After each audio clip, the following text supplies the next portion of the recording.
So I think it's safe to say I have no idea how to light a scene properly.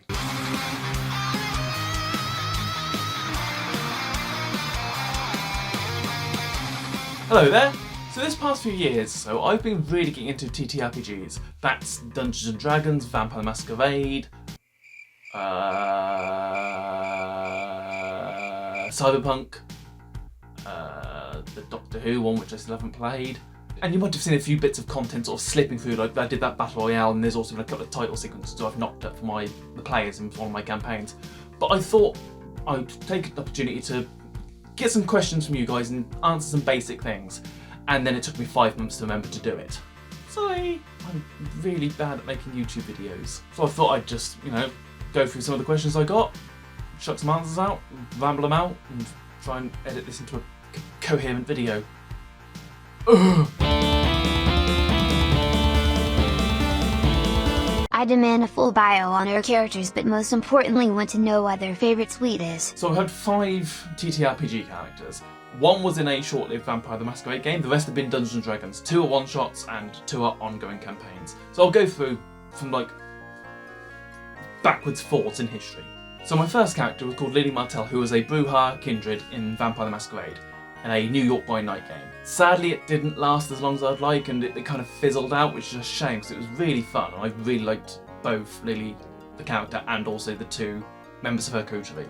However, I did convert Lily into D&D for a one-shot, but instead she was a werewolf. So a shifter barbarian, which was really fun to do. The next character was Lady Lenexia Ironjaw, who I played with Matt Toffolo, Sophie Ellis, and a couple of other people.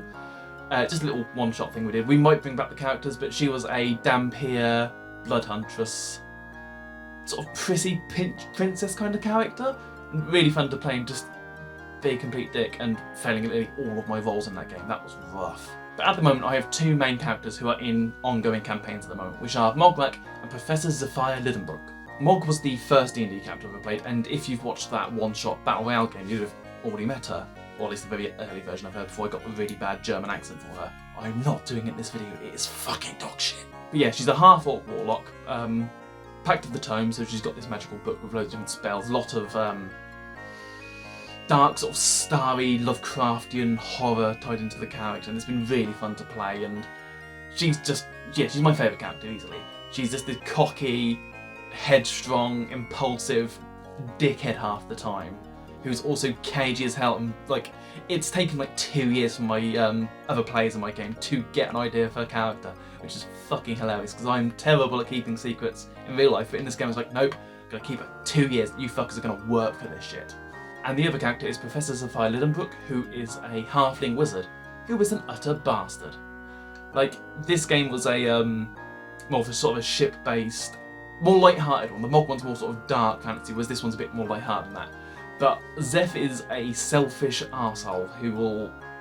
I can't really talk about much because I'm only 20 sessions into this game, and a lot of the players don't know much of Zephyr's backstory, so I've got to be cagey for you guys in case they watch it. But basically they study magic for their own personal goal, and they are doing everything to work towards that goal. So much as though they have been stealing from the party, they have been murdering people on the side. They're not evil, but they're very, very amoral. Think Herbert West Reanimator, but 3 foot tall and a steampunk fucker. Favourite character build and favourite custom dice set? Honestly, I just really like mixing up expected races and classes. For example, the original idea of this is before I really got into D&D, I thought, oh, I know, the idea of a half-orc who are usually these big tough barbarians being a warlock would be a really interesting idea. Obviously this was before I actually watched fucking Critical Role, so I didn't know that wasn't that much of a unique idea. But I just like the idea of mixing up different things which you don't expect, and having playing some more of the unique classes, like the homebrew stuff, like the shifter race for Lily, for example, or Blood Hunters, which are one of Matt Mercer's creations. They're really fun. I wish I could play a bit more with them, because that's a really cool mechanic. The problem is I'm a bit of a gambler, so there's always a chance that's just gonna fuck me like it did Taliesin. So even though all of my games have been done digitally via Roll20, I have still become a bit of a dice goblin, and I've got 4 or 5 different sets now, and I want to get a lot more. A couple of my favourites are these 2, which are the Mog and Zeph dice. The Mog one I really like because it looks like how Mog's magic manifests, which is been described as tears in reality to like a crimson red nebula, which I fucking love. And these ones have this really cool sort of magic-y look to them. How has your party dealt with character death? Mine's been a mess because we've had a mix of reversible and not reversible death. So thankfully we've not actually had to deal with any permanent player death yet. We've come close a few times in combat. We've had people actually go down and managed to revivify them in time.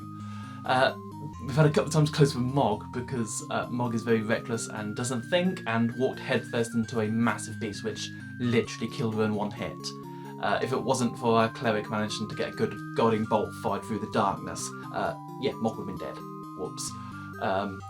But we've not had anyone permanently die yet. We've had players chop and change their characters, but that's not been a death thing. That's been I'm going to retire this character for a bit, have them off and doing different adventures by themselves, and I'm going to bring in a new character to freshen things up a bit. And I can understand that. I don't think I could personally do it because I really enjoy Mog and Sophia, but who knows, maybe one day I'll swap them around, I don't know. But yeah, I'm hoping we'd have a player death because I think that would genuinely be kind of traumatic, especially if it was my own character. But I think if I lost any members of either of my parties, it would be rough.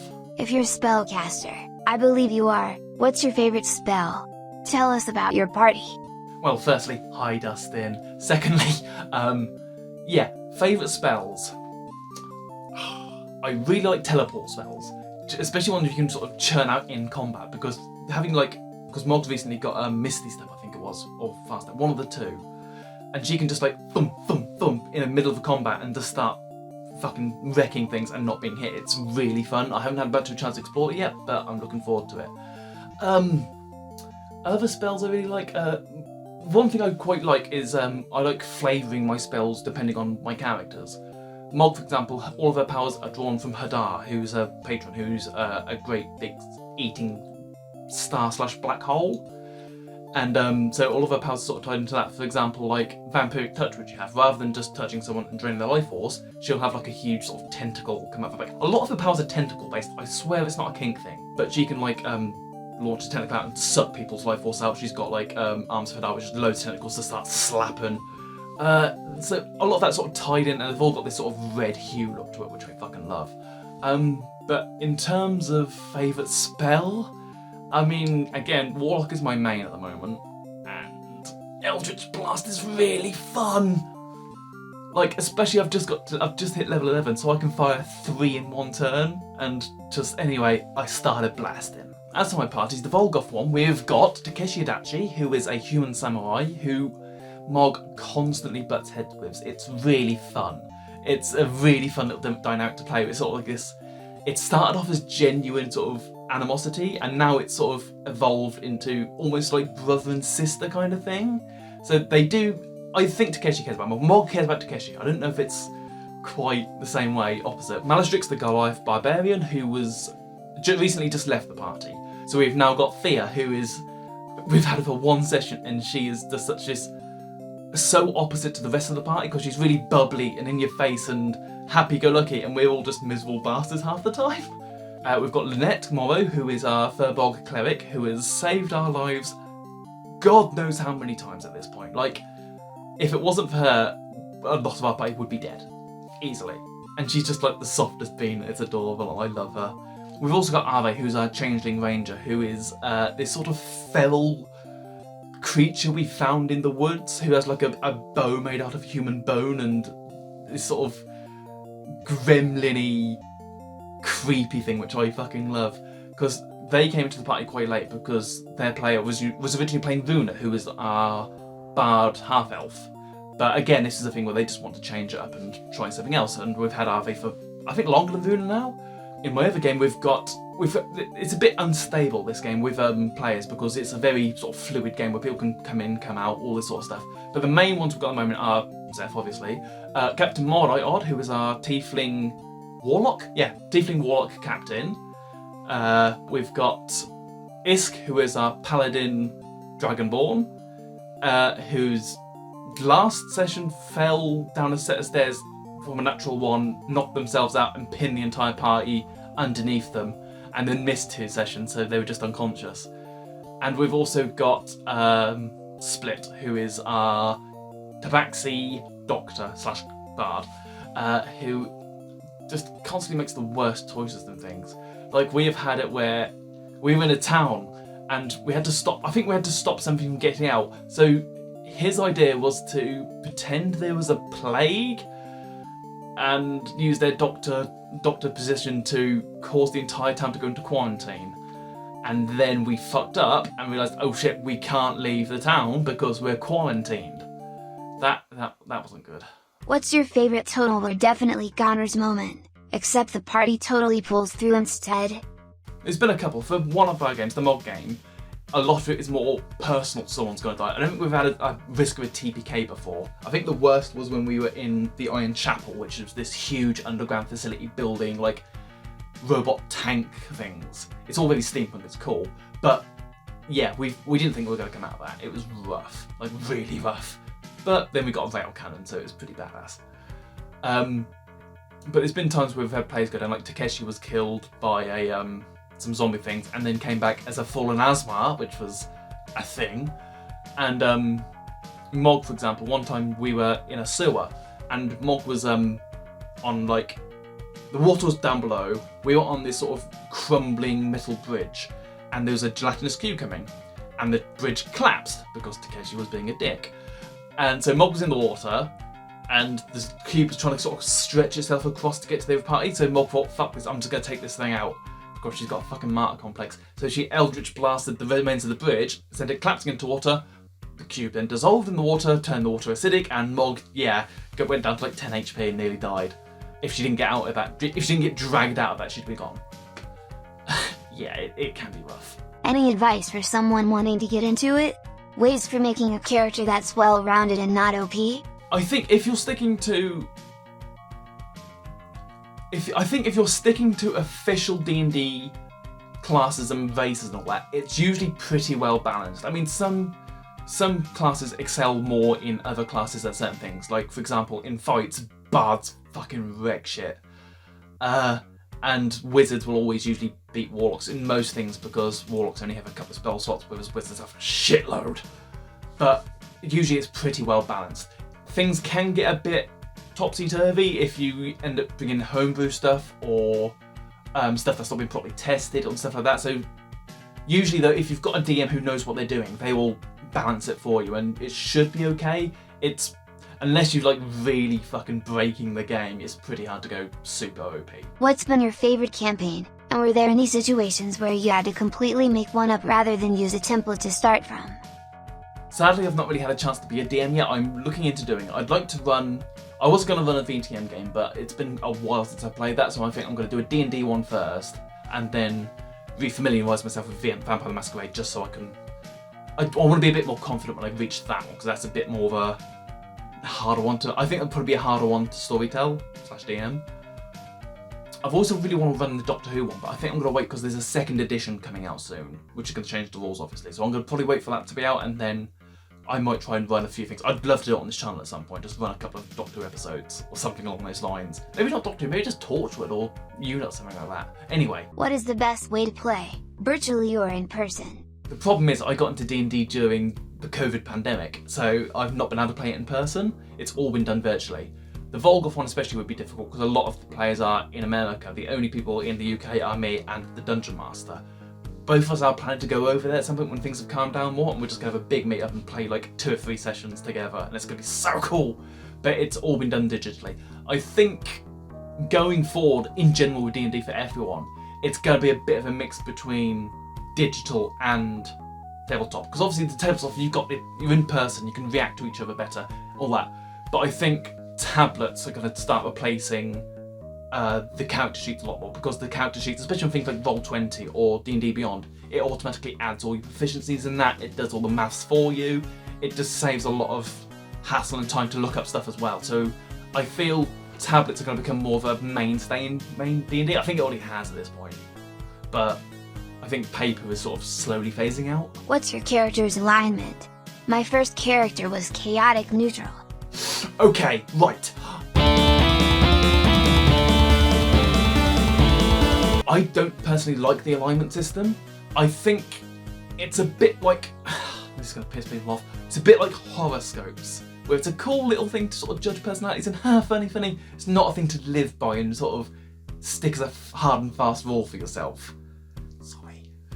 It's like, I always find the idea of the alignment system very rigid, and I can find that can sometimes blur into character motivations, because you can always have like a character want to do something, but you're in your back of your head, you're like, oh, but they're a lawful neutral, they're not gonna do something like this, or something like that. So I like the idea of the alignment system being a good, quick way to describe your character, but not as a hard and fast rule in the game. But, since you asked, Mog is definitely chaotic good. She probably would have started off chaotic neutral, but she's definitely sort of shifted in recent years to be, or months, like in the time scale of the game, we've only sort of known each other for a couple of months, fuck. But yeah, I think now Mog is sort of neutral, chaotic good, and Zephyr is true neutral, but they have actually no, probably more lawful neutral, I'd say, but they are very close to that line of going into evil at times, because they have murdered a bitch just in cold blood. How do I get into D&D?